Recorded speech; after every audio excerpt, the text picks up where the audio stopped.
وبركاته. الحمد لله رب العالمين،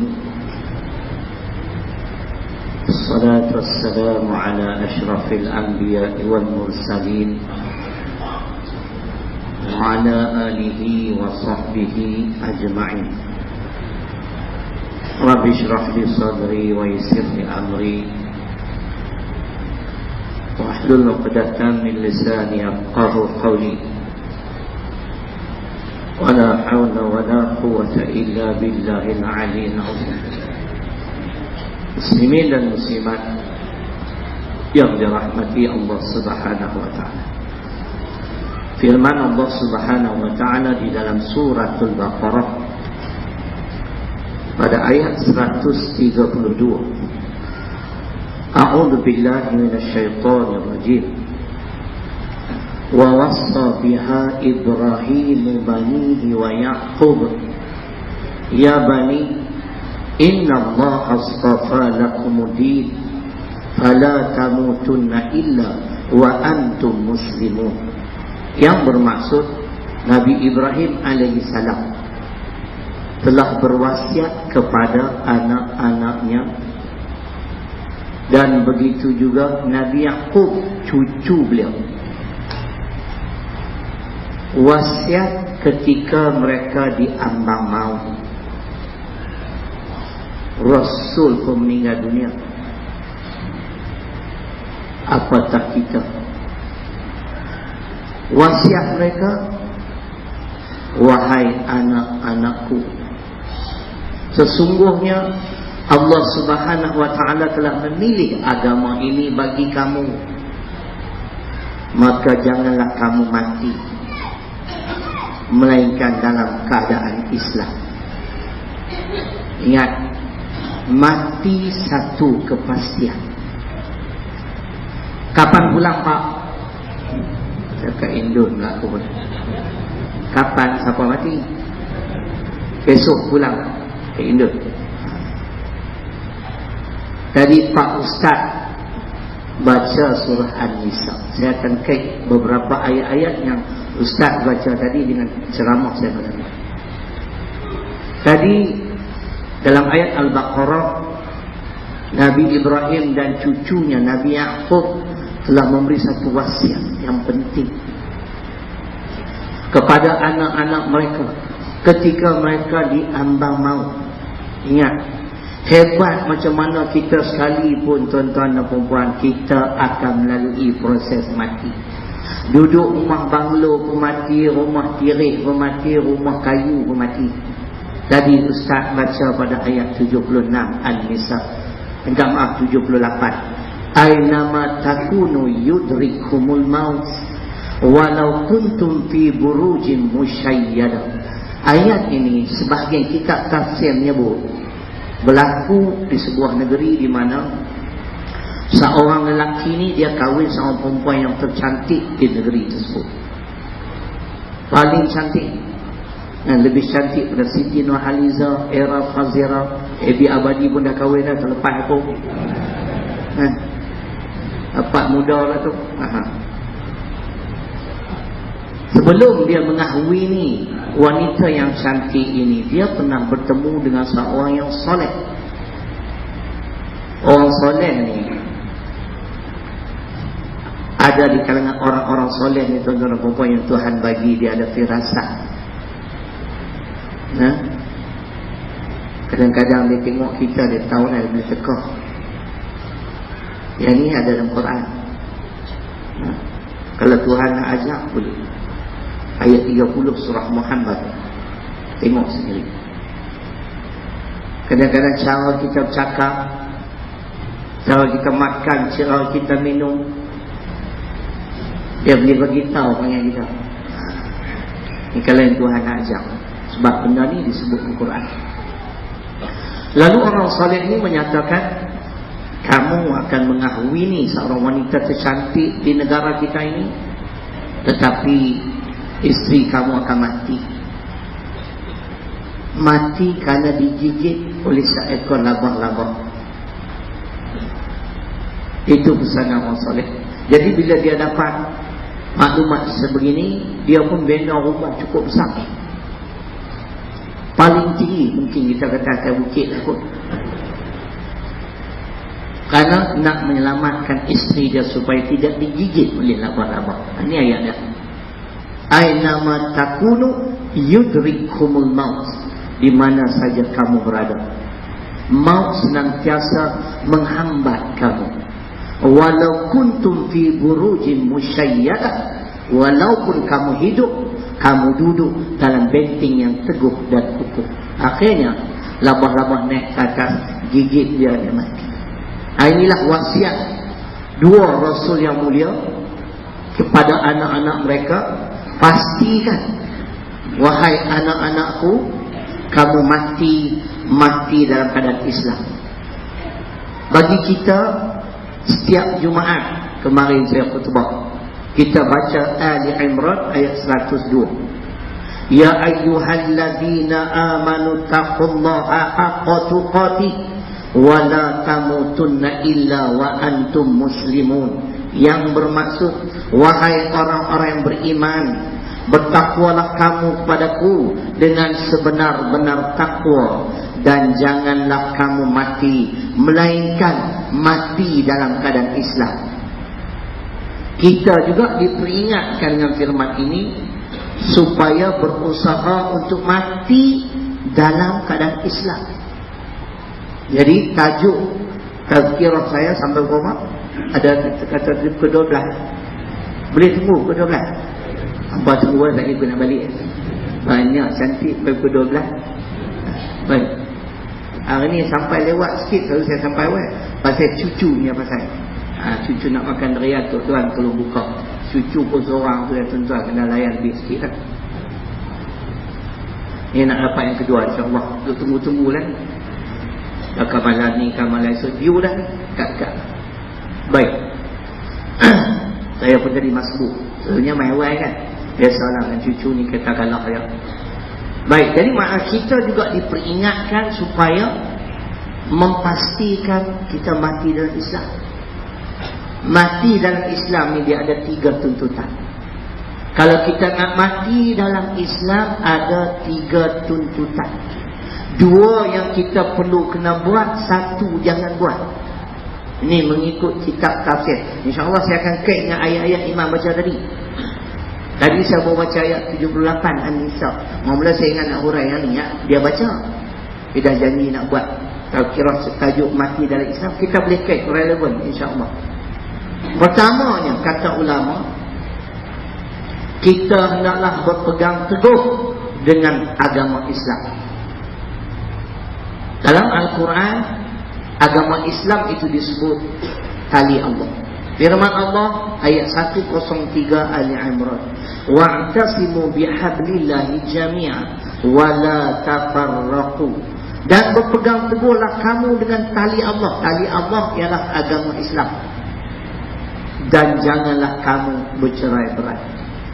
Persoalan, kenapa kita masih meragui kebenaran Al-Quran? Apakah kita tidak percaya firman Allah ni benar? Tadi Ustaz baca ayat 87 An-Nisa. Tuhan cabar umat manusia, wa man asdaqu minallahi haditha.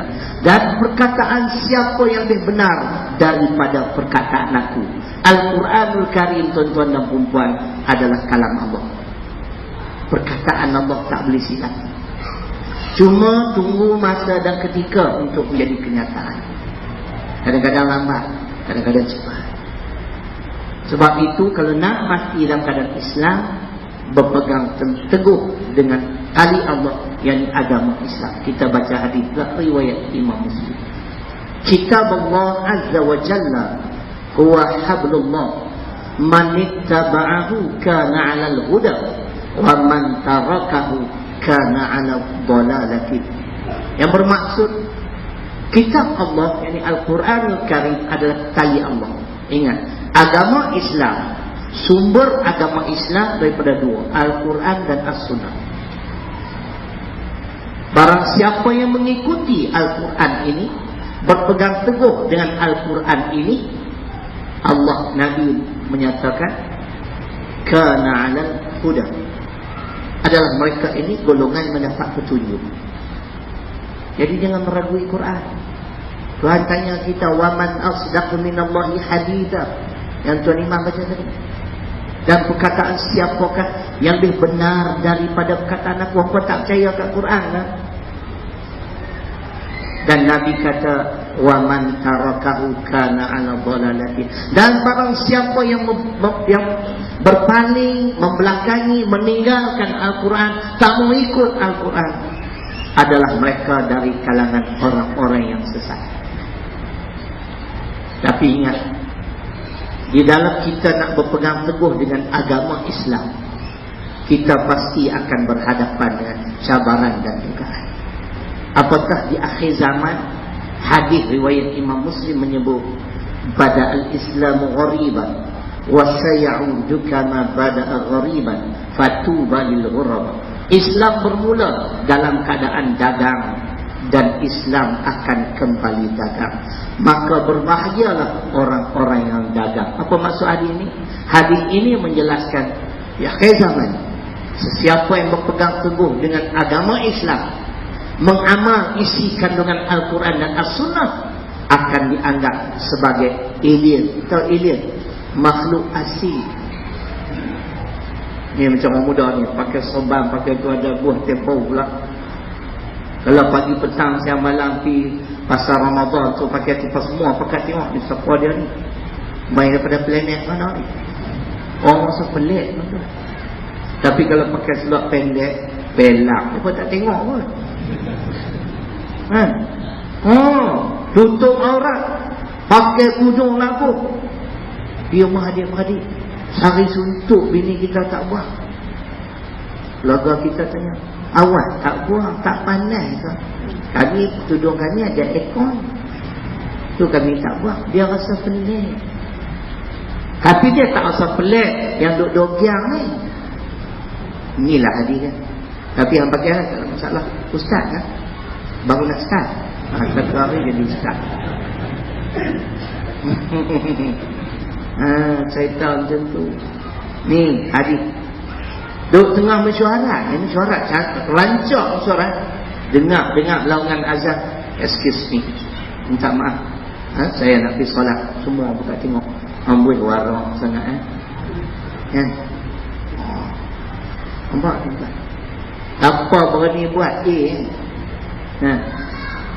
seorang pegawai besar Petronas, dia hanya Muslimat. Saya tak peduli Ustaz, dia pegawai tinggi lah. Syarat, saya tengok agenda saya tak ada, minta maaf aku nak pergi semayang. Tu hebat. Tapi orang rasa pelik, pakai tudung labu pula, jawatan tinggi kat Petronas. Petronas tahu tak? Orang minyak. Tapi bukan duk ragu orang tu. Tu dia cerita saya sabit Muslimat, rajin mengaji dan ikut Islam. Saya kata usah beli. Saya melalui proses yang sama. Keluarga kita memandang rendah terhadap kita yang nak berpegang teguh dengan Islam. Dalam ni ada jawapannya. Berpegang teguh dengan Islam juga memberi pengertian istiqamah. Kalau tak salah muka surat 824, surah ke-46, ayat ke-13, Al-Ahqaf, yakni tafsir Arab Saudi. Allah berfirman, innal ladzina qalu rabbuna Allah thumma istaqamu fala khaufun 'alaihim wala hum yahzanun. Yang bermaksud sesungguhnya orang-orang yang mengatakan Tuhan kami ialah Allah, dia cukup yakin. Dia kata tu pula dengan penuh keyakinan. Tsumastaqamu, kemudian dia istiqamah. Istiqamah boleh diartikan sebagai berpegang teguh dengan agama Islam dalam apa keadaan sekalipun. Tak lagi kita dengar kafir. Bagi mereka, fala khaufun 'alaihim wa la hum yahzanun. Tidak ada ketakutan dan tidak ada kedukacitaan. Dalam kitab tafsir Arab Saudi ini, muka surat 824, istiqamah ialah teguh pendirian dalam tauhid dan tetap beramal yang soleh. Mana kita berpegang teguh dengan ajaran agama Allah di mana saja kita berada. Apa sahaja jawatan yang kita sandang, jadi bos besar ke bos kecil ke pekerja biasa, dengar laungan azan solat. Saat masuk bulan Ramadan kita puasa, nampak? Tutup aurat elok-elok di rumah, luar rumah, di rumah dia beradik. Ini maksudnya nak mati dalam keadaan Islam, kita wajib berpegang teguh dengan agama Allah Subhanahu wa taala, berpandukan Al-Quran dan As-Sunnah. Walaupun hadis Muslim tadi menyatakan kita akan dianggap sebagai orang asing, orang sepelik, orang sepelik, tapi dia tak pelik. Kalau tengok yang tutup aurat pun tidak, pakai seluk pendek, tak semayang tapi puasa, pelik. 13 jam boleh puasa, nak semayang 5 minit tak boleh. Macam mana ni? Bukanlah orang Kedah ni, orang Indonesia. Bukan tempat ustaz, tempat ni tempat Susilo Bambang. Orang Malaysia sama ya, tak boleh. Jenis tu juga kan. Saya duduk di Yaman dulu macam tu lah bulan Ramadan. Laungan azan, apartmen yang saya duduk tu dekat masjid.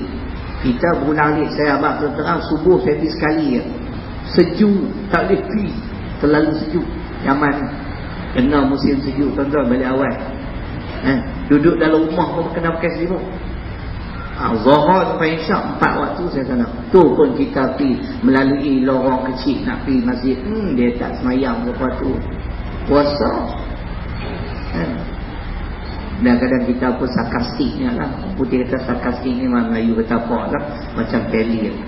Lalu depan Arab al-Salaita, ayatan hal semayang, dia pun tunjuk depan kuk Melayu ni teli aku. Itu dia cerita dia. Itu yang pertama. Nak ringkas saja, insyaAllah. Malam ni pasal apa? Ramai ada kenduri ya? Butuh lepas aku main tak ramai. Tu lah pasal pelik. Apa ni malaikat apa? Tak pernah tengok muka ni pun dalam budak-budak. Baik.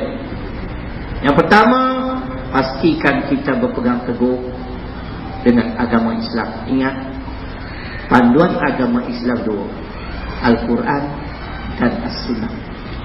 Baik, yang kedua, tunduk dan patuh mengikut perintah-perintah Allah. Dan inilah makna Islam, tuan-tuan. Islam dengan pengertian tunduk dan patuh mengikut perintah-perintah Allah. Kita baca firman Allah dulu, Al-Baqarah ayat 111, 112. Kita dengar tafsir Profesor Mahmudinus.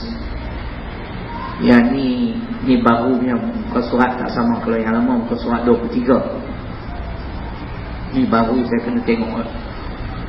Firman Allah, wa qalu la yadkhulul jannah illa man kana hudan aw nasara tilka amaniyuhum qul hatu burhanakum in kuntum sadiqin bala man aslama wajhahu lillah wa huwa muhsinun falahu ajruhu 'inda rabbih wa la khaufun 'alaihim wa la hum yahzanun. Muka surat sama 23 orang.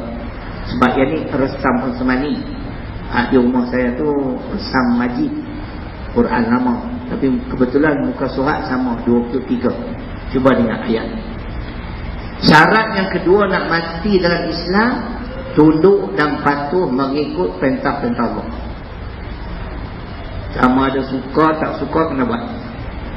Yang disuruh laksana, yang dilarang ingat.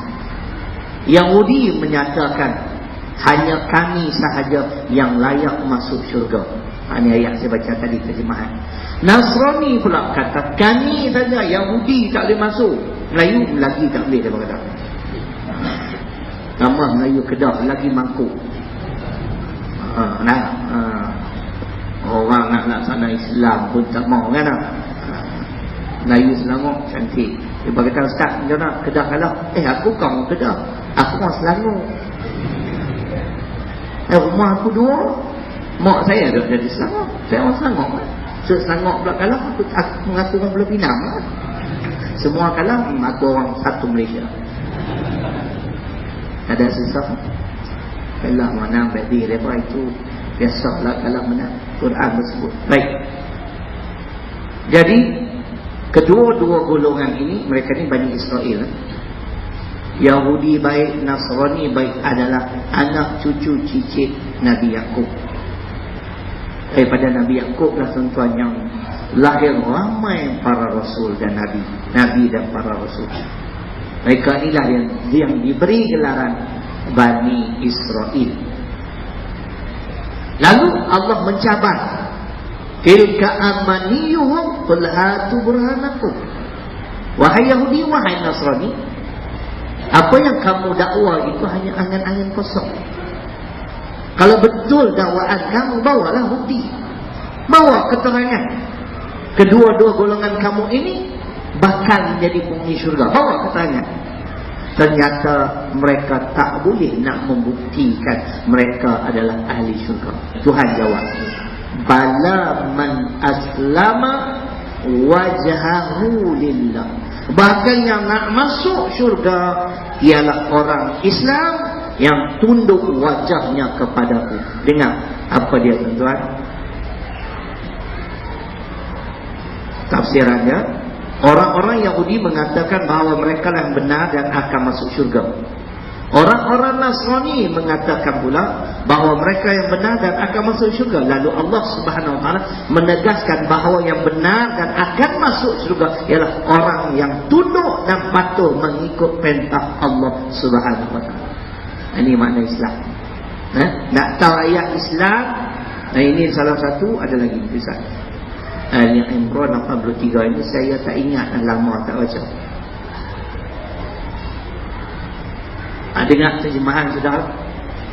Mengapakah mereka mencari agama selain dari agama Allah, padahal telah tunduk kepadanya? Ini makna Islam, tunduk dan patuh mengikut perintah Allah, padahal telah tunduk kepadanya segala yang di langit dan di bumi dengan suka ataupun terpaksa, dan kepadanya lah mereka dikembalikan. Ini sifat seorang Islam. Suka ke terpaksa ke, boleh buat tak boleh buat. Kalau ini perintah surah Allah, kena buat. Kalau ini larangan Allah, wajib kena tinggal. Jangan cari alasan.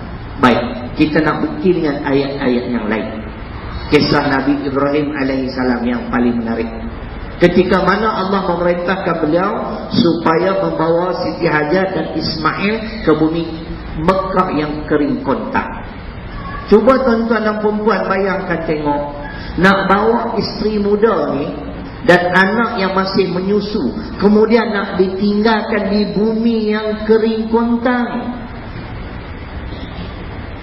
Ayat pun tak ada, manusia pun tak ada. Nabi Ibrahim tidak membantah. Begitu juga dengan Siti Hajar, dia juga tidak ingkar perintah suami dia. Cuma dia tanya je, Zahri biasalah rumah, tengok Zahri pakai smart-smart, bang nak pergi mana ni? Dah. Jangan kata Zahri, ustaz tu bini aku tanya apa tu dia. Dia bukan kata tiap-tiap petang pegang beg tu nak main keluar mengajar, bang nak pergi mana? Nak pergi nikah orang lagi. Dah dia tanya kan. Siti Hajar tanya juga, tuan-tuan dan perempuan, Bang In aku dia bagi no. Bang In nak tanya sikit, Bang In nak tinggal cek dengan anak kecil ni Tuhan suruh ke? Nabi Ibrahim kata, bila dengar tu tak faham balik ke Palestin kepada isteri nombor 1 Siti Sarah.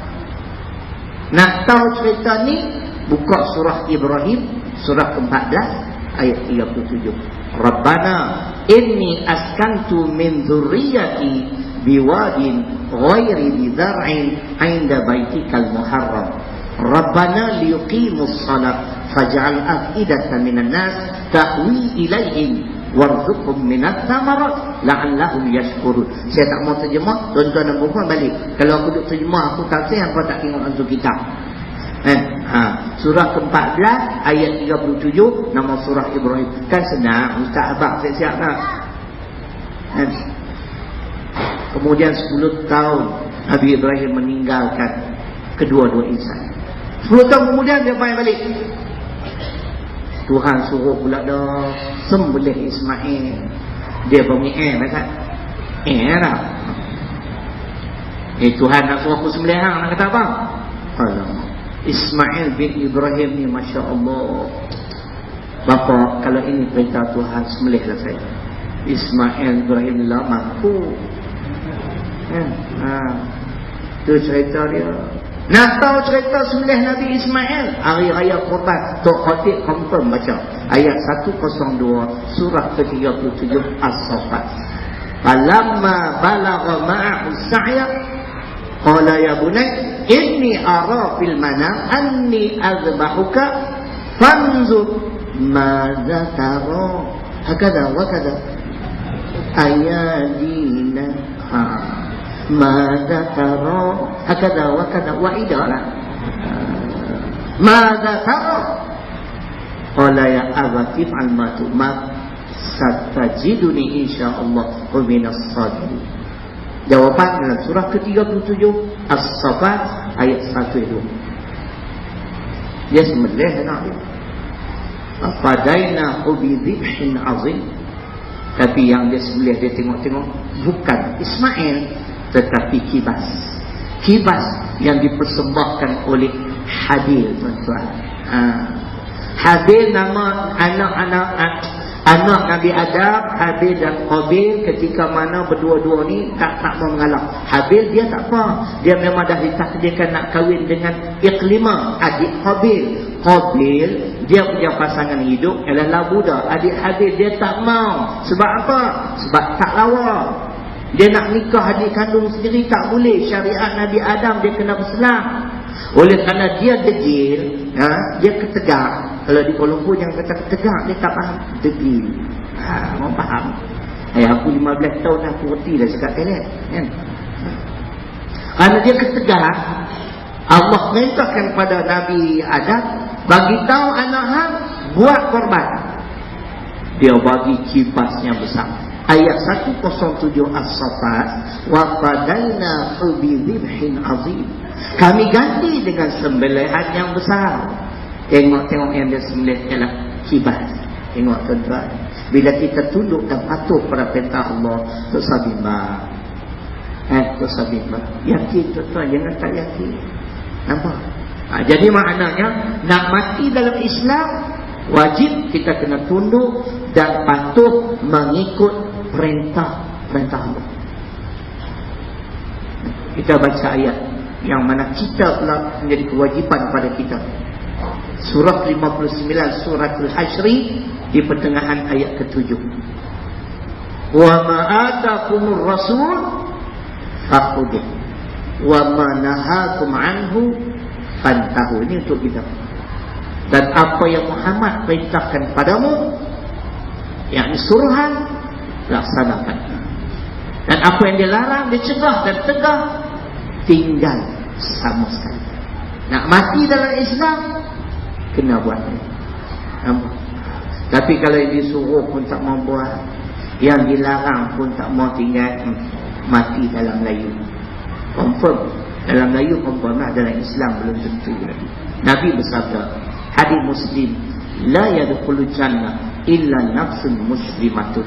Tidak akan masuk syurga kecuali jiwa muslim. Jiwa muslim, jiwa yang tunduk dan patuh mengikut perintah Allah. Boleh? Habis yang kedua, akhir sekali kan. Kita ke sebelah Nabi. Ikut suka aku lah, nak beri cepat berapa beli apa. Aku yang cakap. Yang ketiga, kembali selepas ini. Sa'ud ba'da qalil dalam bahasa Arab. Kembali selepas ini. Nak promosi lah, dia tengok ramai. Kok yang tak tahu ni ustaz ni pada mana, dia buat kerja apa. Saya, jawatan saya lawan kerajaan. Saya dah pegang jawatan ni dah 25 tahun kan. Jawatan lawan kerajaan. Nama saya Syahril Luh. Saya buka sekolah dah masuk tahun kelima, Hafiz Mutmainnah, untuk pelajar lelaki sahaja, berumur 13 tahun. Pak Ustaz tinggal di mana di Indun? Oh, Lombok dekat tu Ustaz Nur Salam. Bukan. Oh itu lambuk lah. Ini lombok mana aku nak tahu tak Nabi. Tak kira ada lambok pula. Lombok, lambuk, lambok. Oh setan macam tu. Tempoh pengajian 4 tahun. Kita patutnya kami nak pergi dalam tahun ni, tapi kos tinggi sangat nak pergi Surabaya. Kami nak rici tengok ada sebuah pesantren di Surabaya, yang mana pesantren ini dikendalikan oleh orang Arab Syria. Tempoh pengajian 4 tahun. 4 tahun kat kami, sambung 4 tahun sana, makna 13 sampai 8, 21, insya-Allah dapat ijazah. Lepas tu di SPM. Tuan-tuan, tak ada CJ tak apa, ada ilmu agama laku Aku tak masuk universiti pun tak ada, BA pengajian Islam pun laku, ben tak mau. Betul. Tak payahlah kena ada ilmu, boleh Quran, boleh hadis, clear. Abang pula tak payah tengok pula kan. Ustaz baca pun izin Allah, kita tahu surah apa, ayat berapa kita nak sebut. Bukan senang. Ada ilmu agama kita ada bimbang. Ni bila hantar sekolah agama ni nak buat kerja apa ni, esok ni anak apa. Buat kerja apa lawan kerajaan. Ada kerja, ada. Dia punya CEO, ketua pegawai eksekutif Syariah. CEO, Chief Executive Officer, ketua pegawai eksekutif lawan kerajaan aku cerita gitu. Jadi kod lah ada di kalangan tuan-tuan dan puan-puan yang tak dapat maklumat. Malam ni ada pamphlet, bukan pamphlet lah, tabung lah. Kod lah nak tahu RM1 2 ke, nak niat sedekah ke, nak niat wakaf ke, atau yang bekerja. Kalau nak dapat pelepasan cukai pendapatan, bayar zakat melalui kami, tidak perlu bayar cukai pendapatan. Kami ambil zakat. Tahun lepas dari saya dengan izin Allah dapat kumpul 200,000 RM 200,000 dalam bentuk zakat untuk pelepasan cukai. Kami sekolah dapat 100,000 sebab perjanjian kami, sistem Aziz Tatar S. Samsudin. Satu untuk kau, satu untuk aku. 2 untuk kau, 2 untuk aku. Itu adil namanya. Jadi yang bekerja, kalau rasa-rasa nak dapat pelepasan cukai, ramai jumpa kita cerita ambil pamphlet tu, ada yang kami buat warna pokok tu cerita pasal pelepasan cukai. Sekolah agama rakyat ni bukan dapat bantuan buat tuan-tuan. Tuan-tuan di antara yang banyak menyumbang, alhamdulillah jemaah ilmu baru ni bagus. 2 hari tu turut dah anggap. Apa nama di Masjid Batu pun banyak, di sini pun banyak. Tadi pun ada orang telefon mai bagi, alhamdulillah. Tuhan tahu tuan-tuan, sebab sekolah ni tak dapat bantuan kerajaan negeri. Begitu juga kerajaan persekutuan, tambah pengurusi sekolah ni pula lawan kerajaan. Mana nak dapat? Tapi saya tidak bertuhankan kepada mereka. Kita bertuhan kepada Allah. Ayat ni yang antara yang saya nak sebut tadi gitu. Yang dilarang kalau nak mati dalam Islam, ini amat-amat dilarang. Tak lagi. Jadi boleh nak? InsyaAllah tabung dah kat ujung tu, pamphlet ada, boleh dapat buat 3,000 malam ni jadilah. Janganlah RM3,000 pula. Berapa duit sangat RM3,000, baru apa nama 9 kupang dekat Selang Gigi. Ada hari tu saya kata benda tu, ada orang tu bagi semua RM10,000. RM10,000 RM3 kan lebih kurang. RM3. Yang bagi RM10,000 ingat duit Malaysia syok RM10,000. Dia tu Indon balik awal. Boleh kan? Jadi kau nak hantar anak cucu ke, takatlah dah 11 orang lah selama 5 tahun. Kami berjaya melahirkan 11 penghafal Quran. Di jangka hujung tahun ni akan tambah lagi 7. Ada ramai yang bacaannya baik. Alhamdulillah.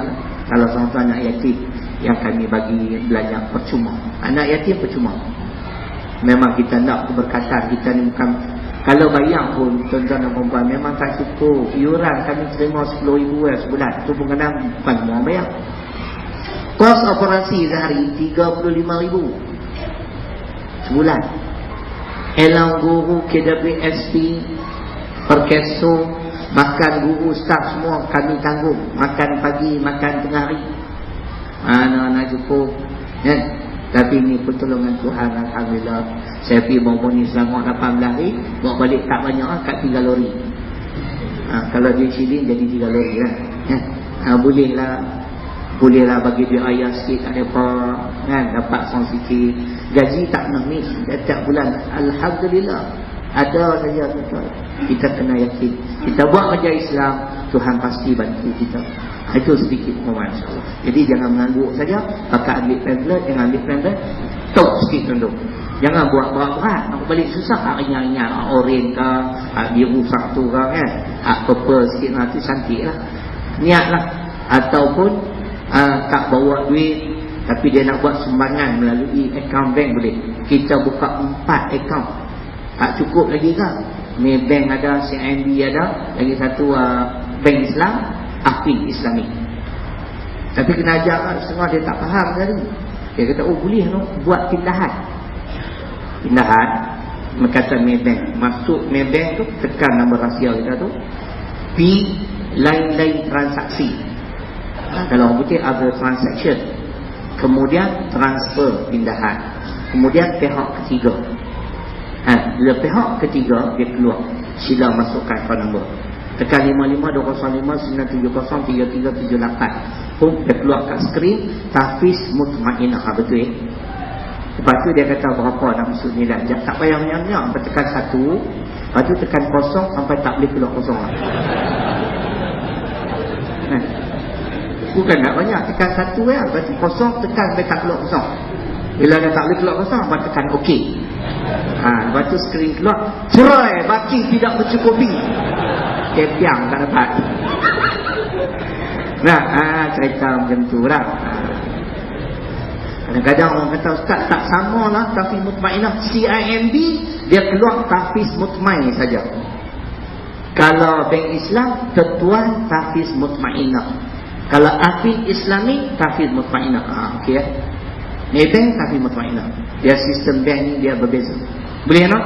Pula nak pergi semangat esok dapat zakat ke, dapat bonus ke 10 bulan gaji ke, mana nak tahu kan. Nak pergi 9 bulan kat kami InsyaAllah boleh.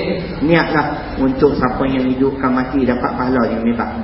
Kalau orang tanya dapat pahala ke? Dengar lah. Bukan Ustaz Syaril kata surah 53 ayat 39 surah An-Najm.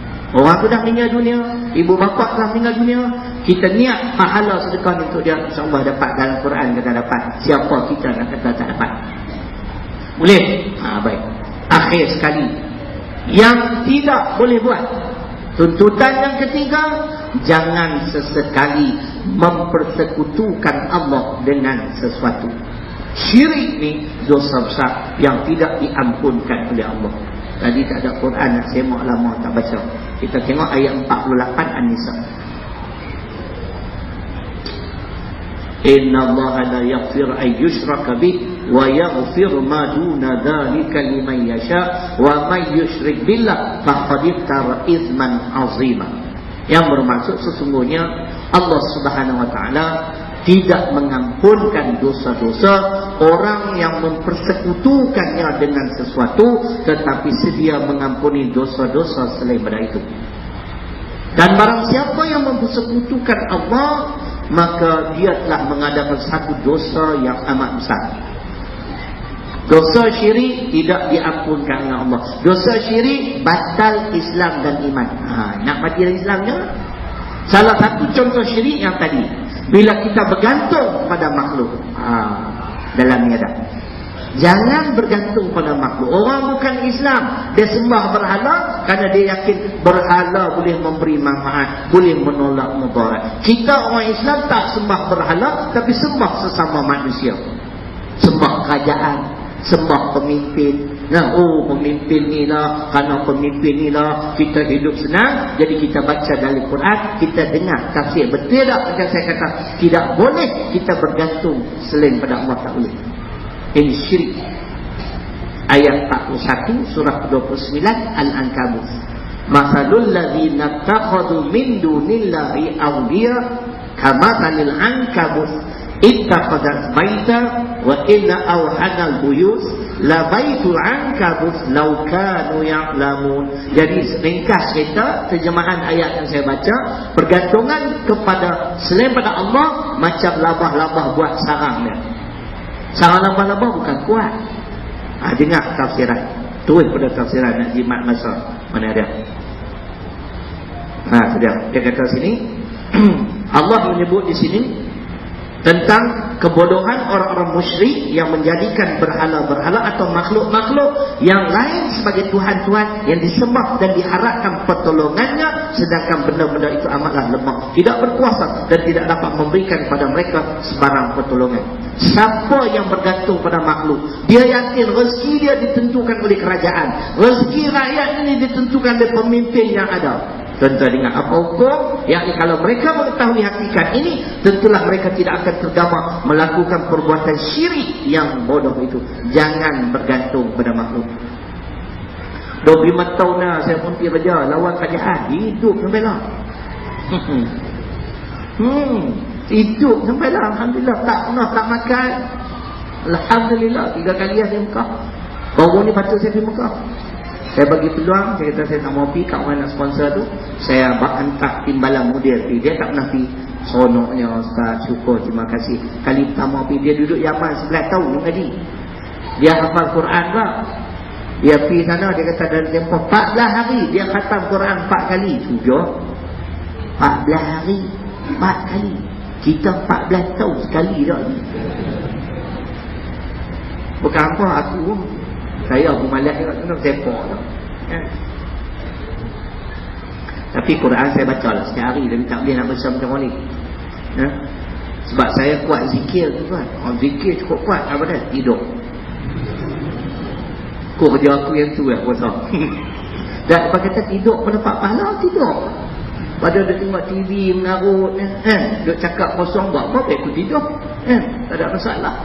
Baik. Itu contoh pertama, bila kita meyakini rezeki kita ditentukan oleh makhluk, batal. Mati dalam keadaan kufur pada Allah. Yang kedua, bila kita meyakini, dengar ni lah, ni pun rosak akidah, yang ni tak boleh buat. Jangan buat, jangan syirikkan Tuhan. Bila kita meyakini boleh beramal dengan undang-undang dan peraturan hidup yang digubal oleh manusia, tak boleh. Tuan-tuan dengar, kan dia sebut dalam ni ayat 21 surah ke-42, Asy-Syura, am lahum syuraka syara'u lahum minad-din ma lam ya'zam bihillah. Cuba dengar terjemahannya, cukup jelas. Patutkah mereka mempunyai sekutu-sekutu? Inilah syirik yang menentukan untuk mana-mana bahagian daripada agama mereka sebarang undang-undang yang tidak diizinkan oleh Allah. Dan yang kita tak mau terima undang-undang Allah ni siapa? Kita rasa kita pandai kan? Masih nak tanya soalan. Qul a'antum a'lamu 'amillah, Al-Baqarah ayat 140. Katakanlah, Tuhan cabar kita, apakah kamu lebih tahu daripada aku? Tuhan cabar daripada ayat ke-16 surah ke-49 Al-Hujurat. Qul atu'allimuna Allah bidinikum, katakanlah, apakah kamu nak mengajar aku tentang agama kamu? Mencuri jangan potong tangan. Kita nak ajar Tuhan. Oh, kita pun Tuhan cipta. Dia dah habis. Pakai sembahyang jawabnya. Tanya tak boleh jawab. Tutup muka dia lah. UMNO apa? Aku kira UMNO itu gambar. Tengok ke sembahyang tu UMNO ya. Cerui Serta begitu. Kita tak pandai ikut Tuhan sudah. Lillahi ma fis samawati wa ma fil ardh. Al-Baqarah 284. Kita ni milik Tuhan, tuan. Tuhan nak buat apa semua boleh tengok saya. Bulan Ramadan ni Tuhan bagi jam telinga belah kiri, bukan pernah ada masalah apa pun. Tuhan nak tunjuk. Saat dengar, saat aku pun dah jadi macam bini Pak Mat Tembel. Orang bagi Assalamualaikum Pak, ada pendek kapok. Kata nak kapok. Kan? Orang cerita Minah ada nabu dah syarat. Awak susah payah pergi mana abang? Pergi Gunung Jerai. Keluarga 69. Takkan abang tak tengok, aku pun tengok. Warok lah dah. Tengok tuan, pasal saya ni milik dia. Bukan ada masalah kau tiba-tiba. Kenapa? Tapi dia tengok pakar Ari Tasani nak pilih. Dia nampak boleh tahan sikit. Dah pecah dah dendam. Tak tahu kenapa. Kita korek pun bukan sampai dalam, tuan. Inilah kerja Tuhan nak bahang. Ini dia aku yang lu sebuah. Sebab itu kita wajib kena terima undang-undang dan syariat yang Allah telah tentukan. Jangan buat undang-undang sendiri. Kita baca ayat sendiri. Muka surat 16, 13 ini. Mana Jawi 13. Kalau Rumi 16. Saya nak baca tafsiran saja. Tanggungjawab kita di dunia ni apa dia? Kena buat apa? Boleh atau tidak kita buat undang-undang sendiri? Tadi ayat kita baca Tuhan kata tak izin. Tengok, khalifah ialah seorang yang dipertanggungjawab oleh Allah untuk mengatur kehidupan manusia di bumi dengan berdasarkan kepada wahyu dan syariat Allah supaya kehidupan manusia itu teratur.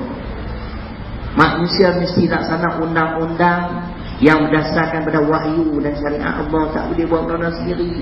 Bila kita meyakini boleh syirik. Dalil Quran Asy-Syura ayat 21, Tuhan tak izinkan manusia mengubah undang-undang dan peraturan hidup untuk mengatur kehidupan manusia yang lain kerana kita menumpang di bumi dia. Kita dia cipta, takkan kita lebih pandai daripada dia. Jadi hukum orang yang syirik, sebab kita kata tak mati sebagai dalam Islam. Pertamanya ialah hadis Muslim, yang kedua ayat Quran untuk mengakhiri. Hadis Muslim, man mata la yusyriku billahi syai'a dakhala jannah wa man mata yusyriku bi syai'a dakhala nar. Siapa yang mati tidak pernah mempersekutukan Allah masuk syurga, mati pernah mempersekutukan Allah masuk neraka. Ayat Quran yang menyokong hadis ini Al-Maidah ayat 72. Innahu may yusyrik billah faqad haramallahu alaihi jannah wa ma'wahu an-nar. Sesungguhnya barang siapa yang mempersekutukan Allah, maka sesungguhnya diharamkan baginya syurga dan tempat tinggalnya ialah neraka.